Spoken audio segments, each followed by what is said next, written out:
Dukect back once again, live for you, the people, here on the Dukect Lounge. Phone number to call in live when we do it. It is 724-444-744. Once again, the number is 724-444-7444. And the call ID to connect me, Dukect, is 92417. Again, the call ID is 92417. Thank you so much for joining me, Dukect, live on the Dukect Lounge. Yeah. Well, there's a lot of things you got to talk about today. A lot of things happened. Well, a lot of good things, a lot of bad things, and things that happen in between.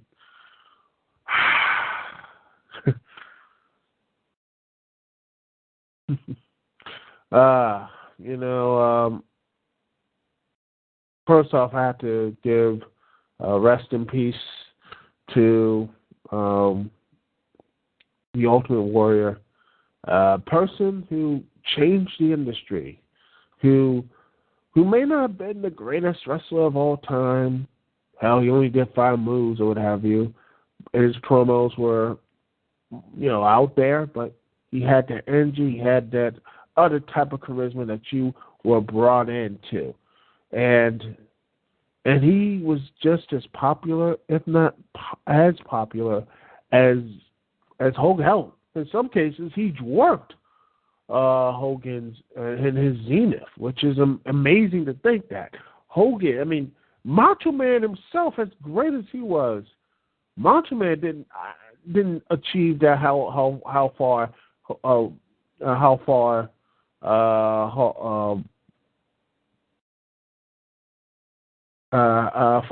a Hogan and Warrior. He eclipsed it in the 80s, which is amazing. And this man, the Ultimate Warrior, he may have fallen off. He fell off for a long while. He made a couple interesting YouTube videos, especially his one with Macho Man. Really good stuff there too. But the most thing I'm happy for is that he settled all of his old. He settled all of them, and he went back to WWE last year, and he had that stuff with the new game, what have you, scaring all the guys for the next WWE video game. That was just completely hilarious, and I loved that. Seeing him as a warrior in the WWE offices, that was great. Jim Hellwig. Then the Hall of Fame, really, wow. I didn't watch Hall of Fame. I'm going to be honest with you, I didn't watch it. But just him being in the Hall of Fame, that was amazing. And being a part of his speech, and especially talk about the guys in the back who don't get that praise, which I agree with 100%. The people behind the scenes, as much as I love the wrestlers, as much as I love what they do, but the people behind the scenes, the ones who actually get the work, the guys who do the production jobs, who do everything else, they should get an award. Jimmy Miranda award. I hope I'm not botching his name or what have you. I'm not doing anything wrong. But this guy, Jim Hellwig, a.k.a. the Ultimate Warrior, was right. We need to. I wish the WWE really should do that. They should actually have an award for the people from behind the scenes. The guys who do the themes, who do all that great stuff that no one sees and no one seems to really. There's a lot of guys out there who need to get some love and respect. Yeah, that sort of thing.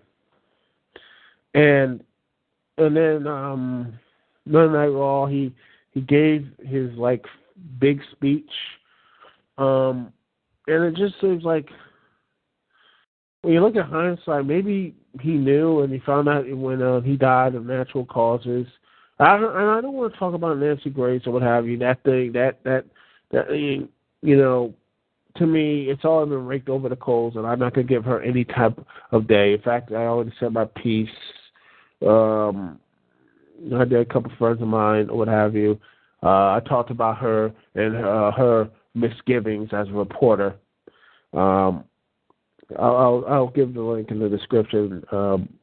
What I talked about with her, what have you. But yeah, he was shocking, and maybe that's part because he said in an interview a couple years back that his grandfather died when he was in his 50s, his dad died when he was in his 50s, and he was getting up there, and he says, maybe, I should, try to settle these things now, and I know. Maybe he knew, a part of him knew. That's what I think. Maybe that's why he did this and got back and really mended a lot of fences. And honestly, there's one quote from that weekend, and I haven't saw the Ultimate Warrior special yet. I should have, but I haven't found the time to do that. I will probably talk about that, but I'd probably watch it because I heard it's actually really good.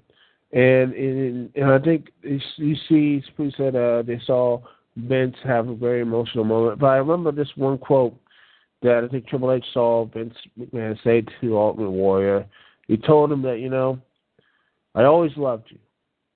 I may not have liked you at some points, but I always loved you. I'm paraphrasing. But, yeah, it was a very sad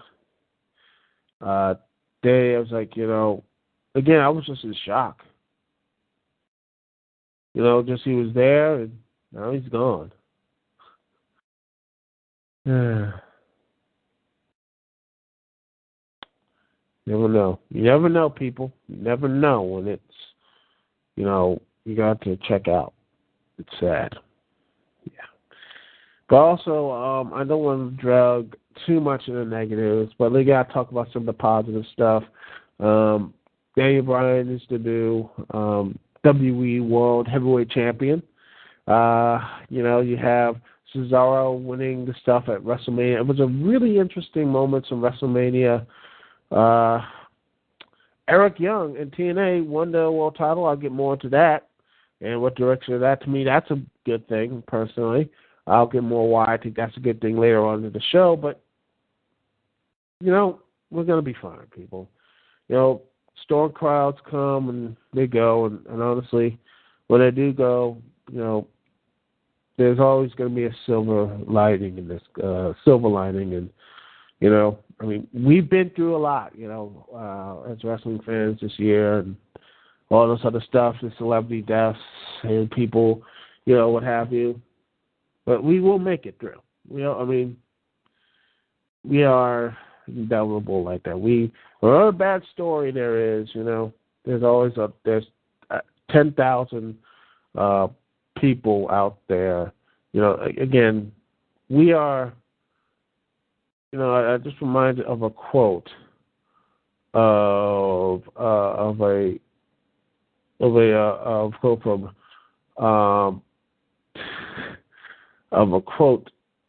what Patton Oswalt when he typed this up on his Facebook page about the Boston Marathon bombing last year. He says right here.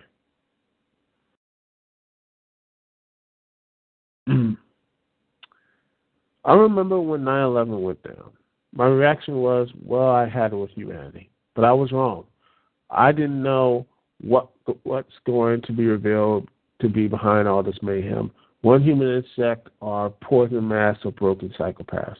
But here what I do know. If it's one person or 100 people, that number is not even a fraction of a fraction of a fraction of a percent of the population of this planet. You watch the videos of the carnage and the people running towards the destruction to help out. This is a giant planet, and we're lucky to live on it. But there are pieces and penalties incurred for the daily miracle of existence.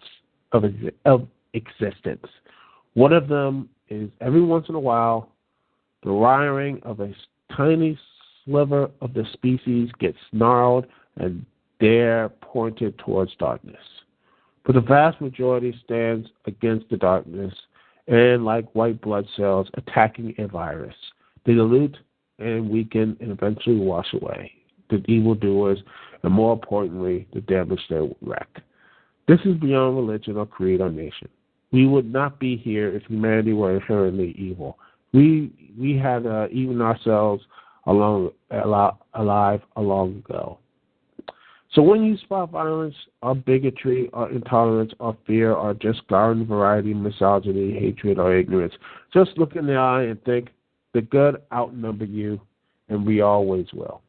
So that's what I see when things like this, when people like Nancy Grace talk about this stuff or anything else, I always say that, we outnumber it. We, the good people, outnumber the evil. We always will be. And, yeah. We'll take a little break after that. And then when we come back, we'll be talking about TNA and Eric Young as World Heavyweight Champion. Get back on track. And we'll be talking about that. And Ring of Honor going back to pay-per-views, traditional pay-per-views. We'll be talking more of that in depth later on in the show here live on the Dukect Lounge. Thank you for listening to me, Duke CT. We'll be right back right after.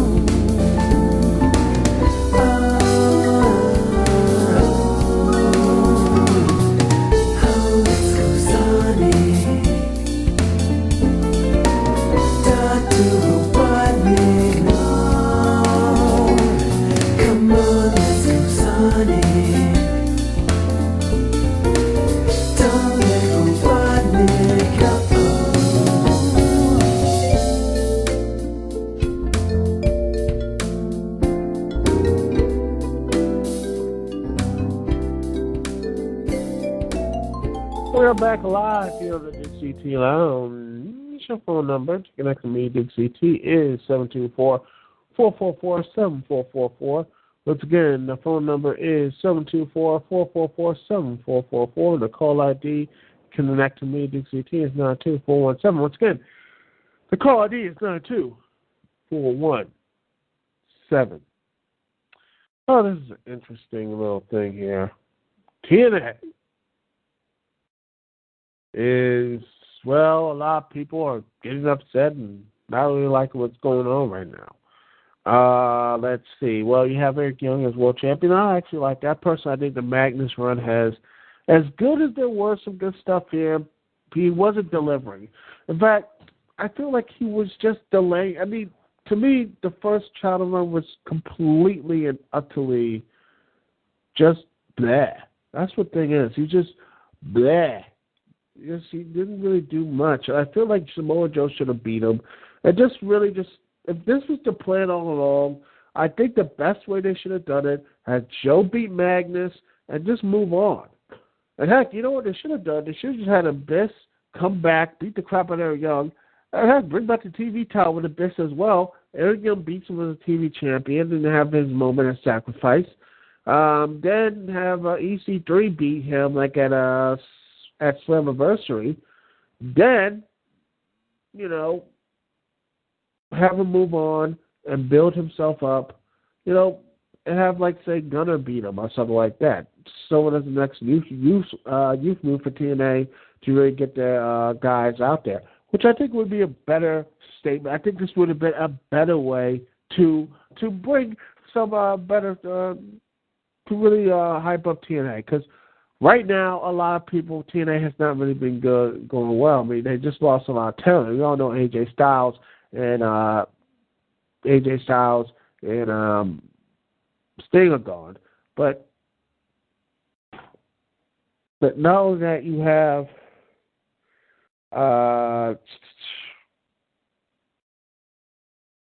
that influence is now gone, which is depressing because I think Christopher Daniels and Kaz were the best parts of the show.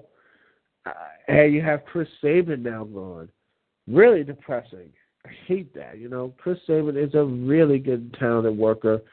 And I think he was lost when Alex Shelley was gone. but yeah, it just seems a lot of guys in TNA are just gone, and I don't know what they're doing here. I mean, I'm sure they brought out some people, but man, all the guys at TNA's been around. The only people who've been around since the beginning are Eric Young, James Storm, and Bobby Roode. That's it. That's a shame. A damn shame. And but they have to look forward to the future. That's what they got to do, and I think that's a good thing overall. I think TNA should be looking towards the future, which I think at the end of the day is something really TNA really needs to do. But they do need some hands. I really wish they actually kept them and not lowball these guys. I'm just really frustrated at this. And supposedly Vince Russo's back, which is really depressing. I mean, as much as I think Russo can be a good asset for TNA and along his ideas, and honestly, God bless Vince Russo. He tries his best, but he didn't know what he's doing. But you know what? I always give him credit for finding something else for people to do, finding other things to do in the mid-card and giving some personality, which I think at the end of the day is something really that's what made the Attitude Era work. It wasn't the main event talent. It wasn't the main event talent. It wasn't everything else. You know what it was? It was the mid-card. It was the people you did. If you didn't like Austin Rock, you always had Kane. If you didn't like Kane, you got The Undertaker. You got Mankind. You got the New Age Outlaws. You had D'Lo Brown. You had so on and so Edge, Christian, the Hardy Boys. You got the Dudleys. You had all these things. If you didn't like one part, you had other places. You had the people cared about other. I mean, you had one talent or the other. Meanwhile, it's good, but yeah, the stories though are just really out of whack. And this is the real problem with TNA is that, and heck, even all the other what's going on is they're going back to the old well. I'm tired of it. I'm sick and tired of TNA going to the old well again. Of guys to me, I honestly think what Vince Russo, what he's doing, what now? Some people say he's back as a consultant. Others say that he's not. I don't know. Until I got reasonable proof, I will not know. I do not know. But to me, it's another missed opportunity because they need some new, faces, new people to book. I know I've heard rumors that Christy Hemme is now booking, which I think is pretty cool. I want to see her new ideas. Hopefully, her new ideas start blooming. It's something to be nice. Hey, a strong female leader in the face of the Knockouts division. Or not only just the Knockouts, but also the guys and what have you, and other divisions. That sort of thing. Bring that back or what have you. Make them feel better. Book not just for the females, but also for everyone else. See how she can do. Dave Lagana is in there, which I hope he can do well. But also, I want to see, Tech. I still think Mike Crackenbush should have been hired since the whole Shakara thing. I don't know. But I don't know what the whole thing is, and they're coming back. But yeah, it just seems that TNA, instead of focusing on the old voices, they should be carrying the new stuff. And don't misinterpret me like I hate TNA and all this other stuff.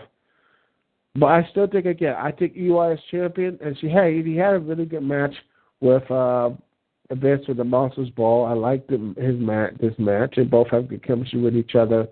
Also, I love the X Division right now. We have Sonata, who I think they're doing really good, trying to get more of expand on his pieces, expand why he's here. He wants to do good. He wants to, because the Great Muta, he wants to make the Great Muta proud, which I think is, they've been talking about him, since he's in this Wrestle One type of thing. He's in America training.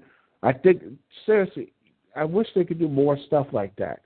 Other stuff.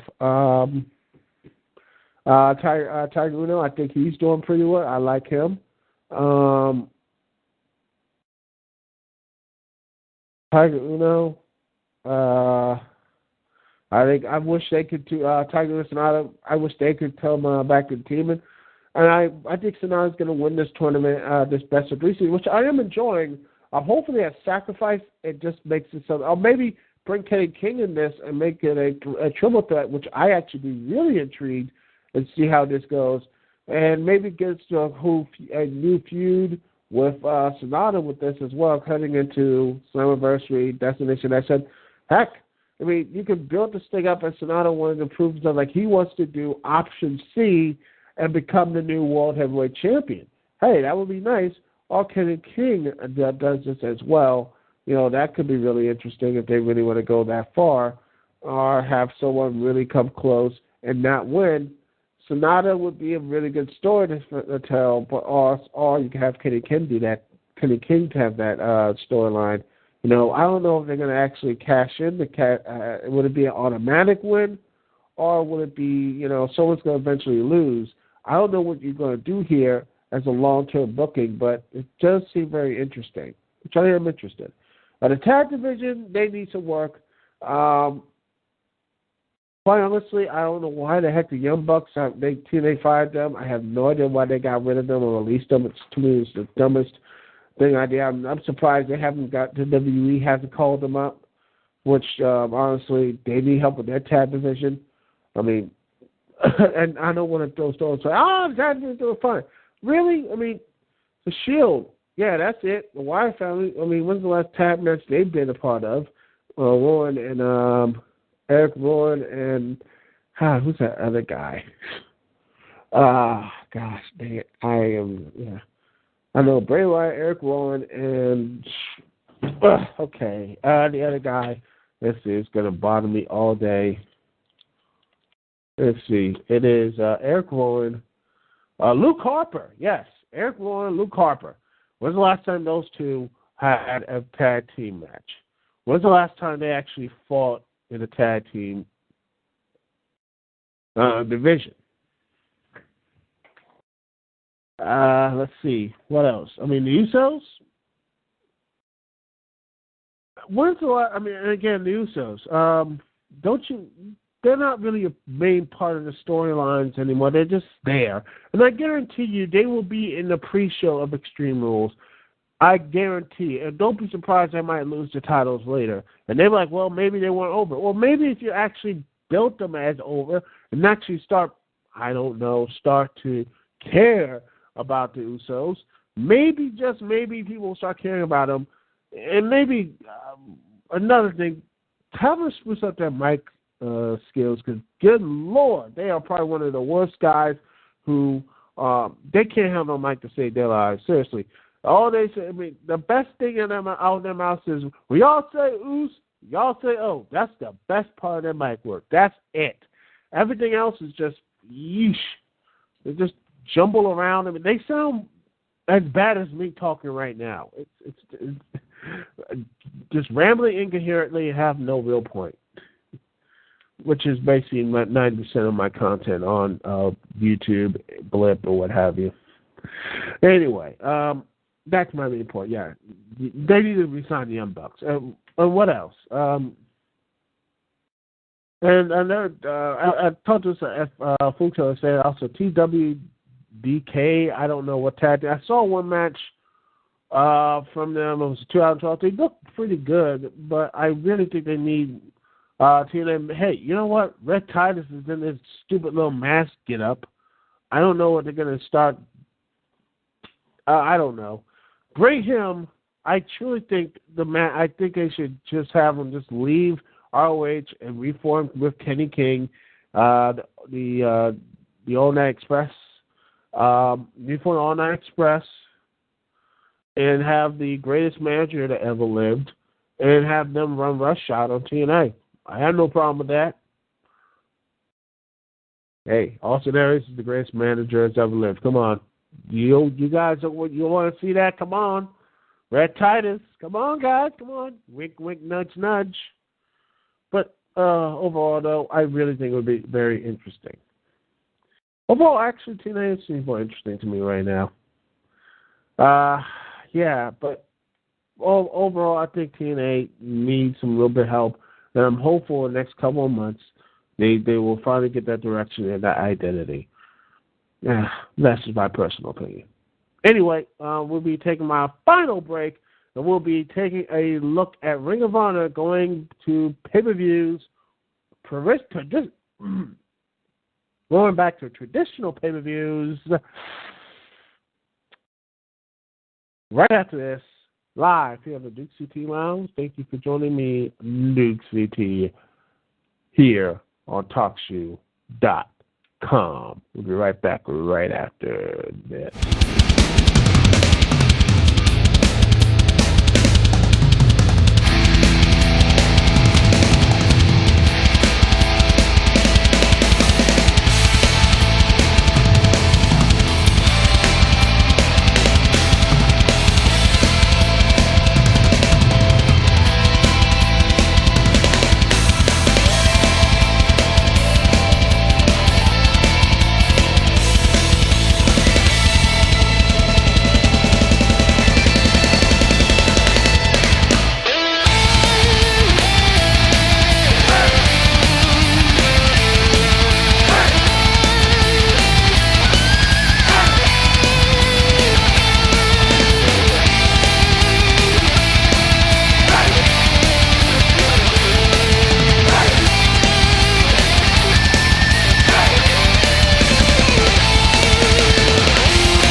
Back live here at the Dukect Lounge. The phone number, as always, is 724-444-7444. Once again, the number is 724-444-7444. The call ID to connect me, Dukect, is 92417.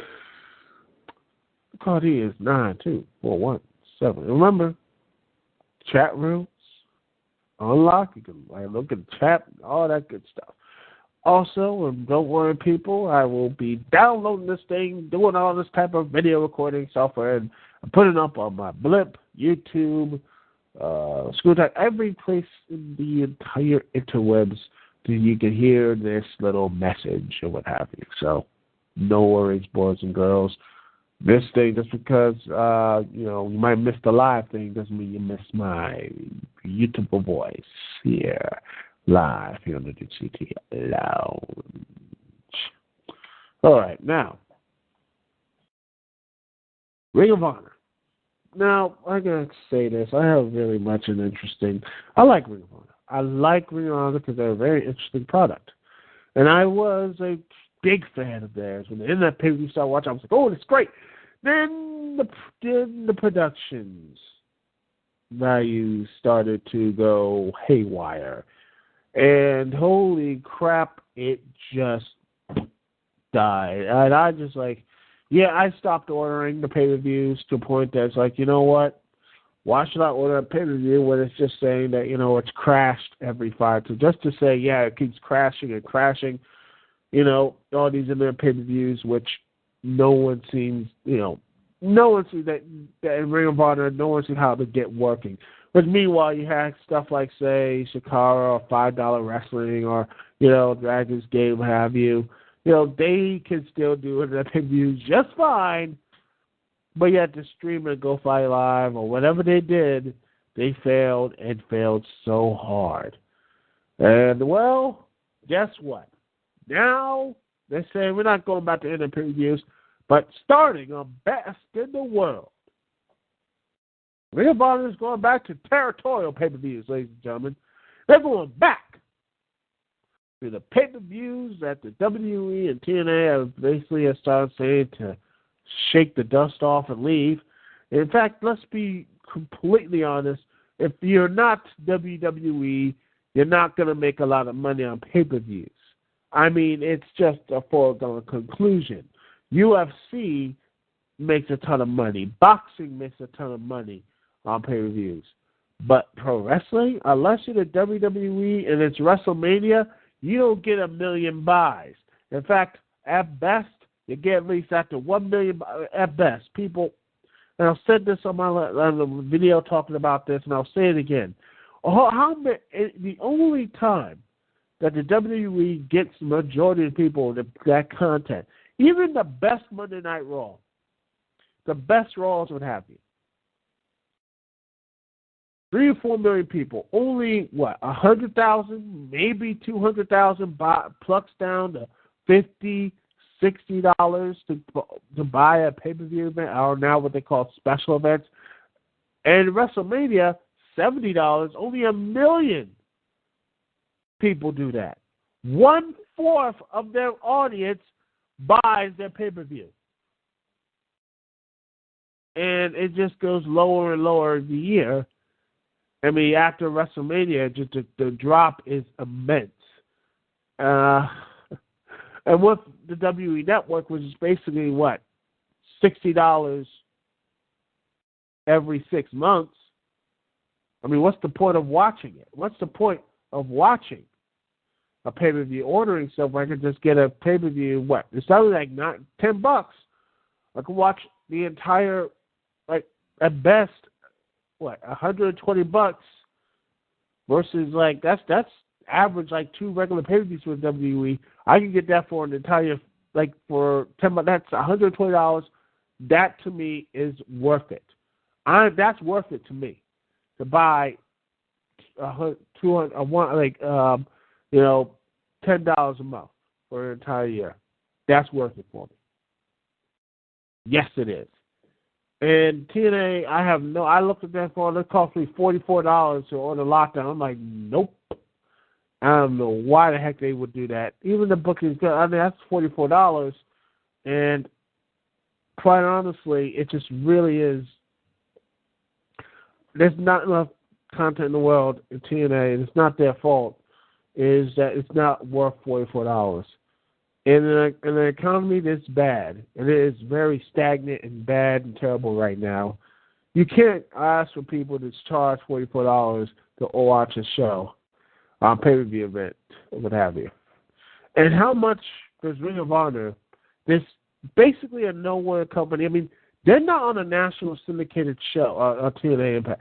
At least TNA, for all of its ills, it's on a nationally wide, it's on Spike TV. Syndicate broadcasting and what have you, it's syndicated basically. It's on numerous shows. In fact, let me just check this one more time. I gotta look at this, how many stations hold Ring of Honor Wrestling. And let's see, let's look at this, all this stuff out right here. Let's look at all the listings here. Okay, let's see. It's in New York, Texas, North Carolina, South Carolina, California, Texas, Alabama, New York, Buffalo, New York, Idaho. Let's see. Iowa, South Carolina, West Virginia, Tennessee, Ohio, Missouri, South Carolina, Columbus, Ohio, Dayton, Ohio, Iowa, Des Moines, Iowa, Texas, El Paso, Texas, Eugene, Oregon, Michigan, Flint, Saginaw, basically Michigan, California, Fresno, California, Grand Rapids, Michigan, Greensboro, Western Salem, High Point, North Carolina, yada, yada, yada. Heck, it's in Norfolk, Virginia, and let's see, it's in Baltimore, but it's not even in D.C. I mean, they are in stay right there. Ring of Honor is in so less. And look at the time. If you go to their website, look at the times the show is on. Saturday, Sunday, Saturday, Saturday, Sunday, Saturday, Saturday, Saturday, Friday on Seattle, and what have you. Look at these times, 12:30 in the morning in Washington, some places, 12 noon, 1 p.m., 11 o'clock p.m., 8 p.m., 1 a.m., 11:30 p.m., 10 p.m., 1 a.m., places that are very, very inconsistent to get a real audience together, to really get a true audience to buy a pay-per-view. And now they're going to supposedly say, hey, well, if we can't get the Ring of Honor fan base on terrestrial television, well, maybe the online. Well, let me be completely honest. I'm not going to go buy an online. If I have to go online, how many people are going to sit there and buy this pay-per-view? Maybe 1,000, maybe 2. But I honestly don't think they're going to get 1,000 people. And because honestly, I would not be surprised that they are not going to get. Maybe at best they might get some love because of the shows they're doing, New Japan, what have you.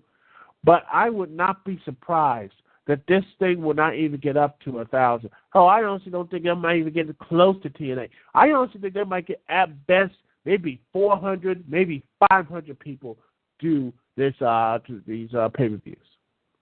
And if that's the amount they're looking for, then that's great. That's awesome. But and by the way, $25 for this show, which I might be able to pay for it, but I guarantee a lot of people won't. A lot of people will buy this pay-per-view. And another thing is that the production values.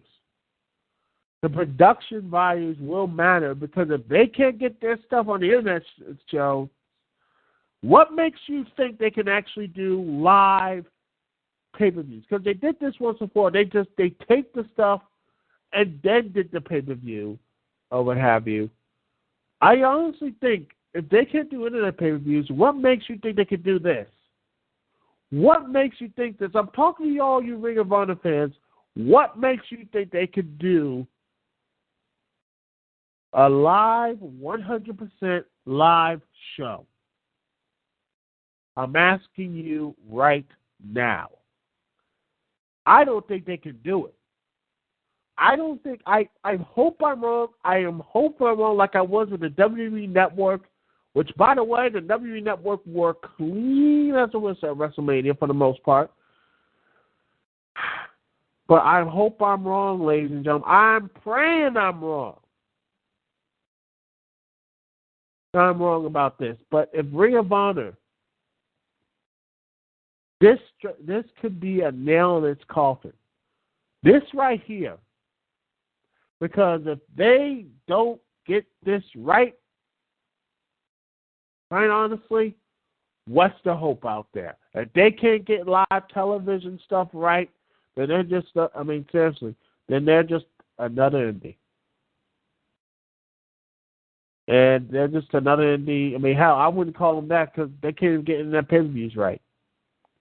When Dragon's Gate, when Shikara, when they get back up, and what have you, I didn't hit all their faults with Shikara. They didn't have any problems in any of their pay-per-views.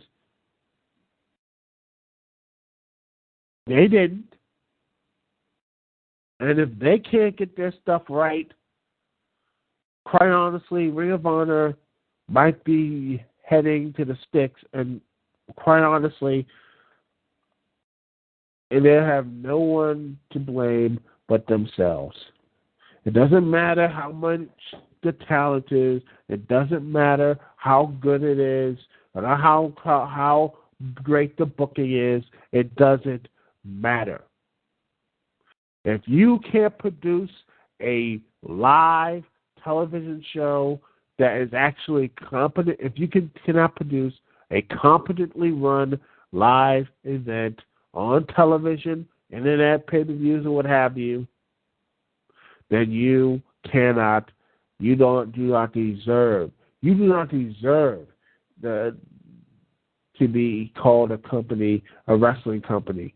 In this day and age, with the internet, with internet pay-per-views going the way it is, and with WWE doing the W Network, which they shown they can do this. I know that Ring of Honor doesn't have the money for that type of service. I get that. But when you see other companies, other places do this with not as much name recognition as Ring of Honor, do this with minimal trouble,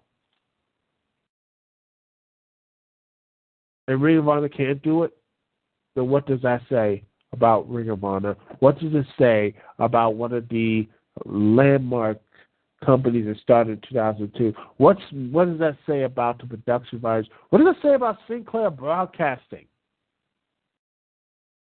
Since they were supposedly really going to help Ring of Honor lift up and everything.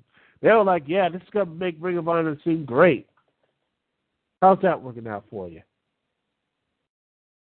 I'm asking you, Ring of Honor fans. How's it working out for you?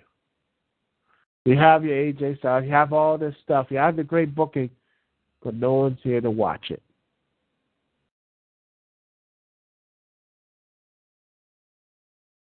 Hey, major bid ROH, now you got to be power drive. You made your bet of thumbtacks, and now you better you have no other option but to be power drive on it. Of course, because what you guys do at Ring of Honor, you might just shake that off and doing the high flips and what have you, with no selling, no anything else. Seriously, we're some psychology people over Ring of Honor. Please make it better. Seriously, I'm tired of that stuff, man. But hey, that's just me. Anyway. That's it for this evening. The Dukect Lounge. Thank you so much for listening. It's Dukect here. Peace and love. I will see y'all when I see y'all later.